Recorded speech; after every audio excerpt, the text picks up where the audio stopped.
Yep. Yeah, I was wrong. I was really wrong.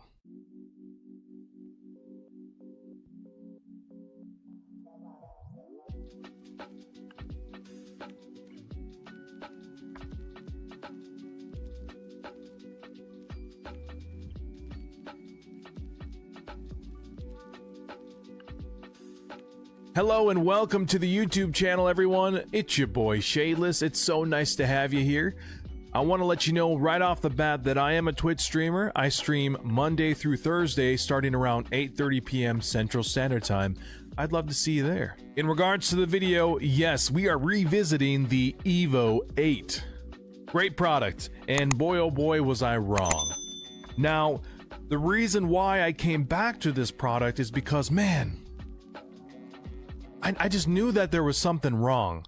I knew that I did something wrong in my latest review of the product, and I didn't think I gave it my all, so I had to revisit it. Recently, I tried the Rodecaster Pro, the Go XLR, and the Go XLR Mini, and there was various things that I didn't really like about them.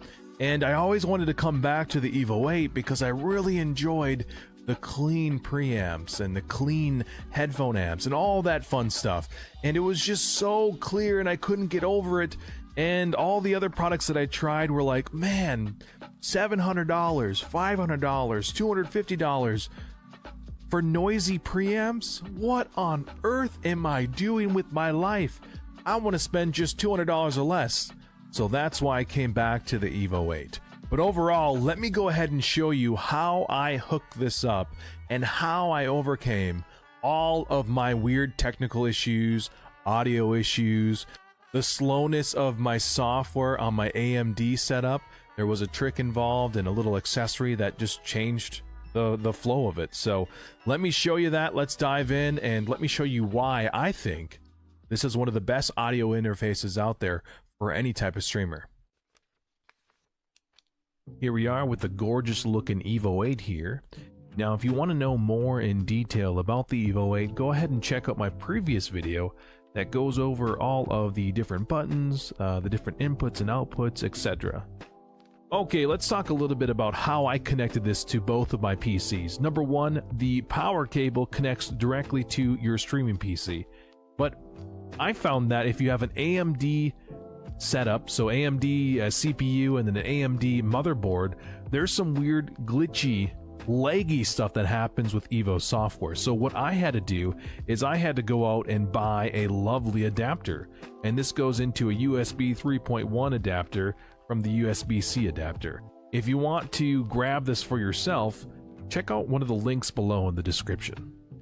So the reason why I connected this directly to my streaming rig is because in OBS itself, I have different tracks, and with those different tracks, I can put different filters on there. So to get your gaming audio to your audio interface so you can hear it and your stream can hear it, you're going to want to connect the 3.5mm end to your output on your gaming rig and plug the left and right 1/4-inch jack into inputs 3 and 4, because with the inputs 3 and 4 you can make that into a stereo channel. That way your audio isn't in mono. So when you have the splitter connected to inputs 3 and 4 here, you can adjust the volume by tapping either on 3 or 4 because they're combined, and then you can adjust the game audio like so. Next, we have the microphone here, and reminder from our last video, if you have a condenser microphone or if you're using some type of lifter, you're going to tap on the input that you want to use and then enable your phantom power there. And then once you get your phantom power selected, you can press on the appropriate microphone or input, and then from there you can adjust the volume like so. Lastly, we have our headphone output here. You just simply plug in your headphone with a 1/4-inch jack, you plug it in, and then press number 1 and you can adjust your volume however you'd like. Now let's go over all of the setup within the software itself. Here is the EVO software. We have our mic line 1 here for our microphone, and if you want to customize the volume of the monitoring, you can do so on the right by adjusting it up and down. Up here at the top, if you want to mute your microphone, you can click on mute. If you want to hear only that one line, you can click on the S here. Now for inputs 3 and 4, remember how I had the option to make both lines 3 and 4 into a stereo track? Well, when you set it up, you're probably going to see it like this. So when you have them both connected, all you have to do is click on mono, and boom, it's one track and it's a stereo track. Now there's one more step that you have to do, and this step is going to enable it so you hear all of your sound coming from your streaming rig. You're going to go down to the bottom right, you're going to click on the arrow, you're going to right click on the EVO 8 icon, and then from here you're going to set the loopback source. And the loopback source that you're going to want to use is loopback 1 and 2. After you do that, the software side of things for the EVO 8 software is all good. There's another key thing that you're going to want to do, and just so you can send your microphone audio out to your gaming rig so you can talk all that trash online, you need to visit the sound settings and adjust the microphone so we can send it out. So you're going to go down to the microphone icon, you're going to right click and go to sounds.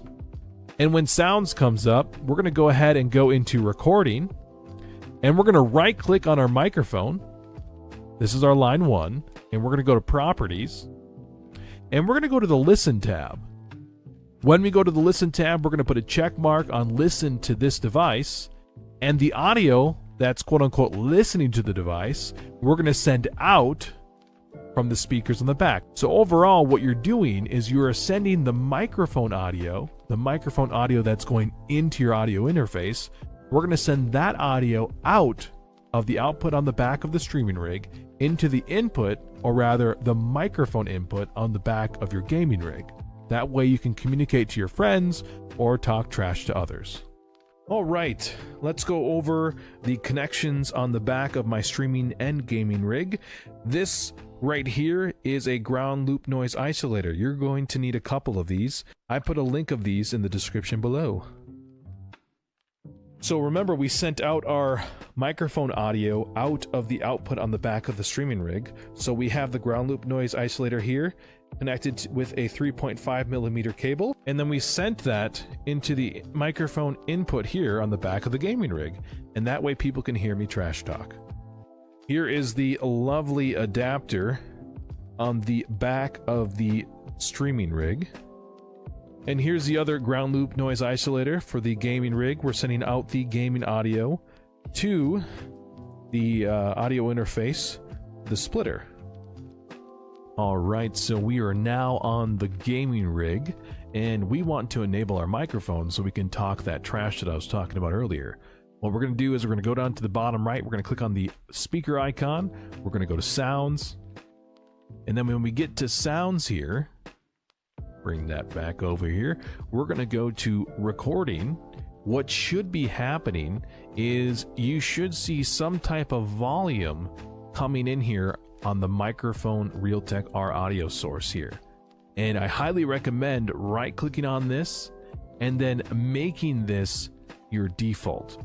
Now that we have this one selected as our default microphone, you can talk all the trash you want to all those lovely gamers.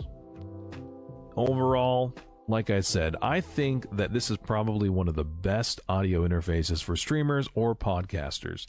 The reason why is because it's so easy to use. Oh, hey, I want to adjust my audio volume on my headphones. Boom. Ba ba ba ba ba. Easy does it. I want to adjust my microphone volume. Press 1. Ooh, adjust it. Boom. Hey, I want to hear more game volume. Press 3. Oh. So it's really easy to function around, easy to navigate, and I highly recommend it because it's only $200. Come on, man. Come on, man. Thank you for revisiting the channel. Again, my name is Shadeless. I'm a Twitch streamer. I stream Monday through Thursday, and I start around 8:30 p.m. Central Standard Time. And right now, we're focused on the game called Scum. So if you're playing Scum, I'm looking for people to play with. See you then. In regards to my YouTube channel, go ahead and hit that like, subscribe, and notification bell button. That way you can get notified for any future videos that I release. With that said, love you guys. We'll see you next time. Peace.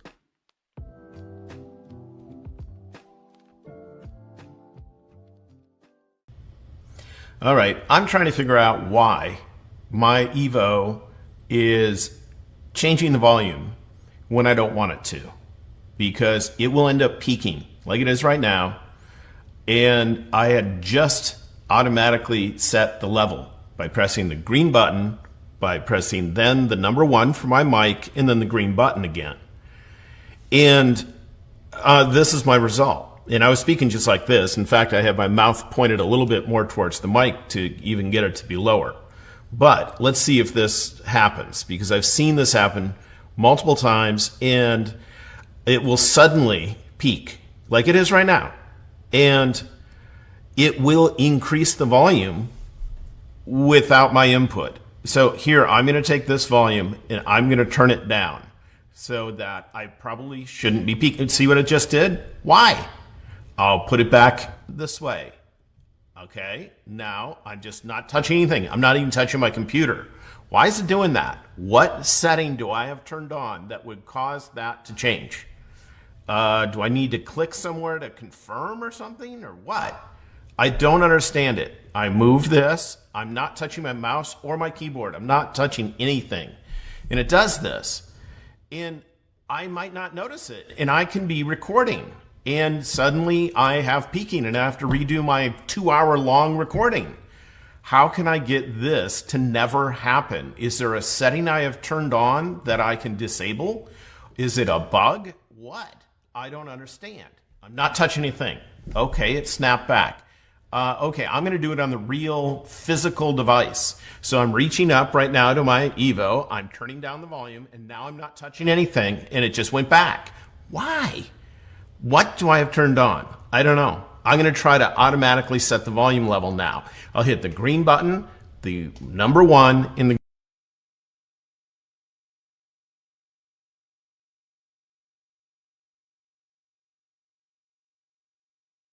It is setting the volume supposedly, and now let's see if it's better. I just set that, and let's see what it does. Well, first off, I'm peaking. So it did not set the volume correctly because it's too high. So I shouldn't be hitting the red like this, and I don't understand what's going on. So I'll turn it down. Well, I'll do it. I won't touch the software. I'll do it on the physical device. Do like that, and then let's see what happens. Bang, right back up. Why? What do I have set weird that makes it work this way? Because it makes it so I cannot record video, or the video I do record is useless. So how do I change it? I don't understand what to do. And so please help. Both of them just went to that. I don't get it. Well, that's me moving my video editing knob. Yeah, it's just constantly, you turn it up or turn it down, and then I'll do something like restart my computer, and suddenly it'll work right, or something else. So anyway, that's my issue. Please help me solve it. Otherwise, I won't be able to use this controller again.